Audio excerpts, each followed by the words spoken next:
Hey guys, it's Quandary from rcparkflying.com coming at you with another video to do with the differences between the all new DX18QQ and the still very new DX18 from Spektrum. The last video I did focused on the switches and sounds of the different transmitters, and although I'm not an expert in the advanced functionality or even in the transmitters themselves, I just want to give a brief overview of some different functions that you can access through the menu to help those guys that might be thinking about picking one up or picking up a standard DX18 to know what they're looking for. So the first thing I want to show you is we power on the standard DX18.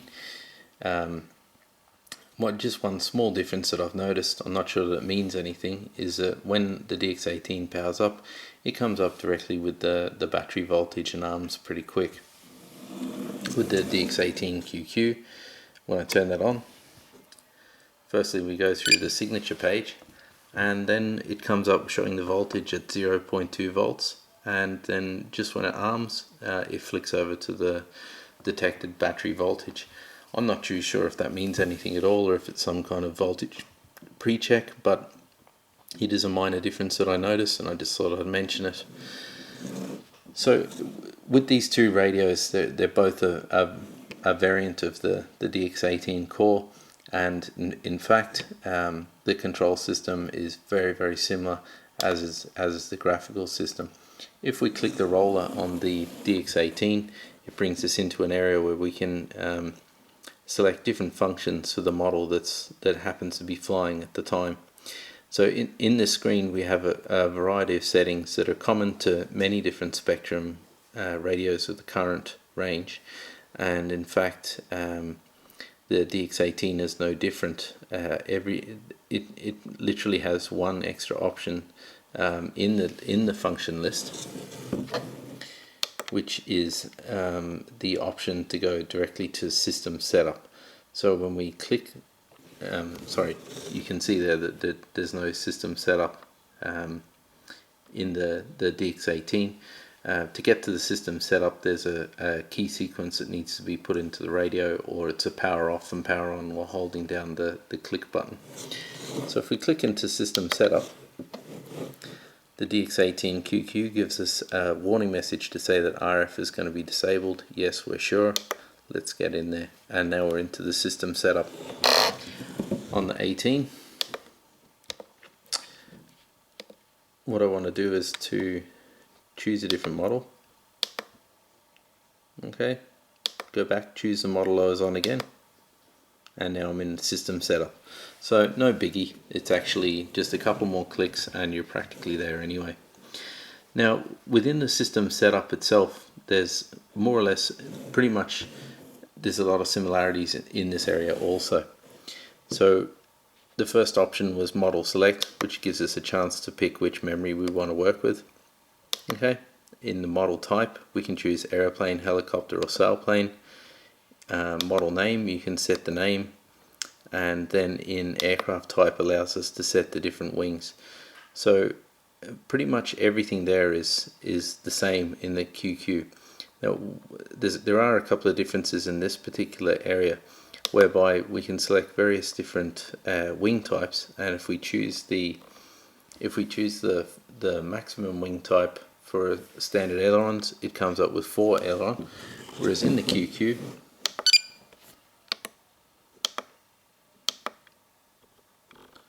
sorry, just clicked the wrong button.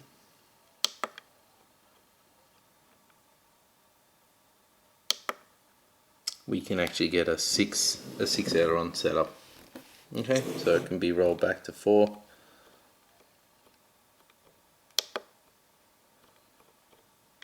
Or set at 6, or change back to pretty much whatever you want.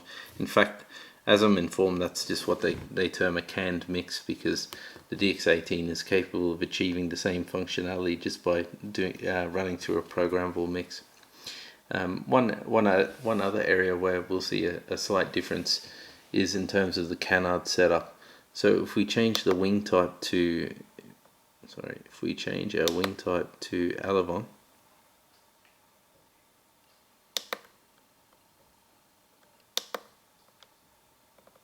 Okay, we can have dual rudder on the 18 and on the QQ, elevon. Okay, we can get the canard plus 1 rudder or canard plus 2 rudder combination.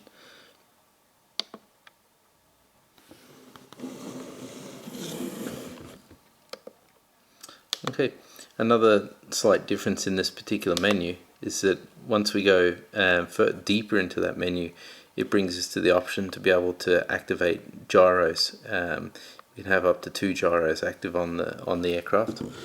And if we go to the same menu on the QQ, slight difference, they've added in some extra functionality there.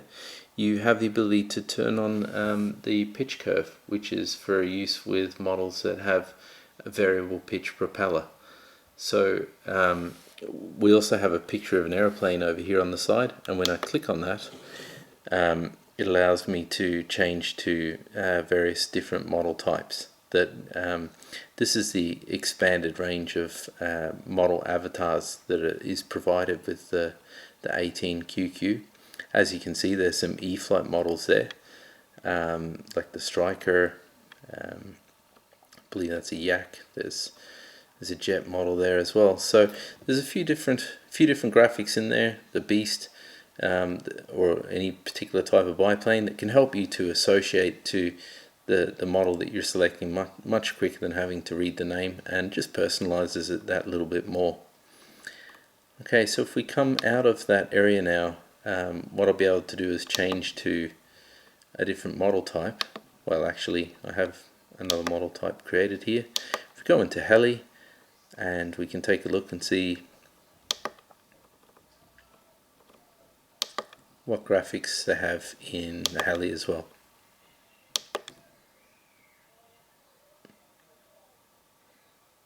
Okay, so once again, you've got some quadcopter action, some counter rotating, and that looks like a little blade series. Also a scalar in there, a Dolphin or an Augusta perhaps. Anyway, there's a few different options to choose from, and the sailplane guys haven't been left out as well. We also have the ability to change the avatar for the sailplane. So if we take a look at that, sailplane type. Okay, there's your standard T-tail, V-tail, T-tail with a motor, V-tail with a motor, and then a DLG.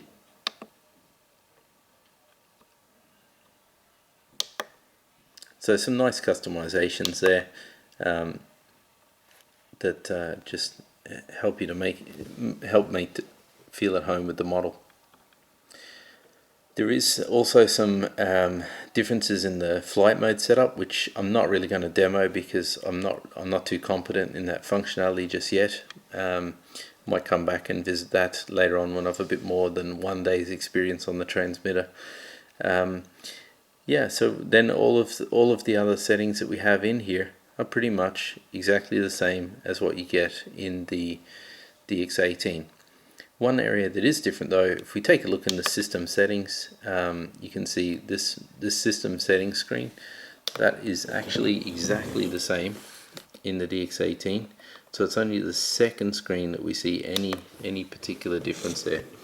I guess one thing to note is that you might be, I'm not sure if you can pick it up on the camera or not, but to me the screen on the QQ, or the screen on my QQ compared to the screen on my 18, the QQ looks a little bit easier to read. The contrast seems to be a little bit better, and just overall I find it clearer, and that's with all of the settings exactly the same between the two radios on that particular screen, to do with the contrast, the backlight, various settings.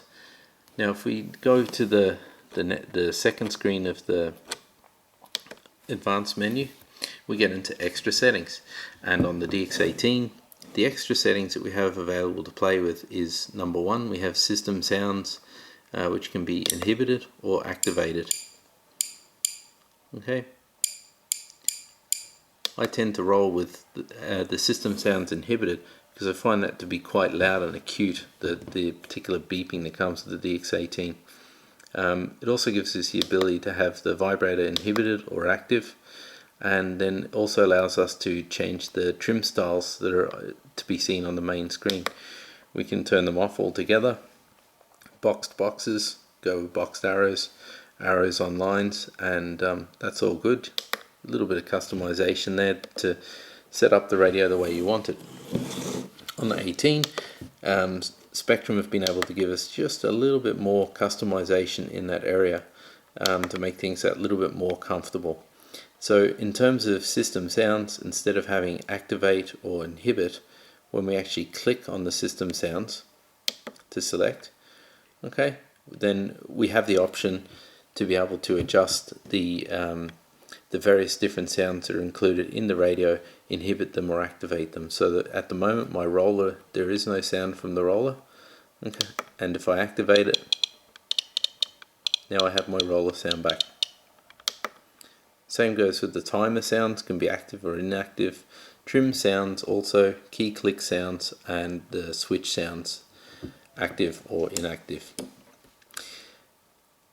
To me, this is a big improvement over the standard system or the standard DX18, and actually I think that, or it's my opinion that I would like Spektrum to put this function into the standard DX18, because I think that the DX18 is a fantastic radio, and this is a function that could be used by every Joe flyer, everyday flyer. It's not really a professional only setup, and I think it would be greatly appreciated by most people who own DX18s to be able to make that adjustment in the system. The other thing that we're able to change here is in terms of the standard DX18 had vibrator enabled or disabled, so, or active and inactive rather. So in this case, we're able to select the tempo of the vibration alert that comes through the handset. It doesn't change the magnitude of the vibration, but what it does change is the type of vibration. So as you can see, it also gives us a preview.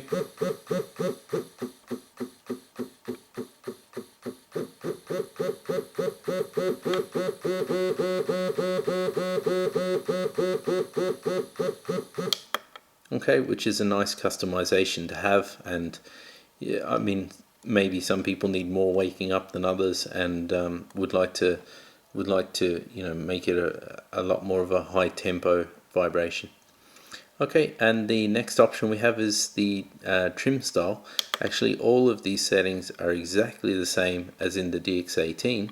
However, the one difference that's in place on the QQ is it has a little preview indicator here, which shows you what it's going to look like on the main screen as you're moving between the different options. So in that particular case, it's not as such a difference in functionality, but rather it's just making things a little bit easier for you to decide as you go through the configuration. So that's pretty much it for the advanced settings. There's one other area I guess that we could look at would be in terms of the mixing system. Okay, so go into the mixing system here, set up a mix.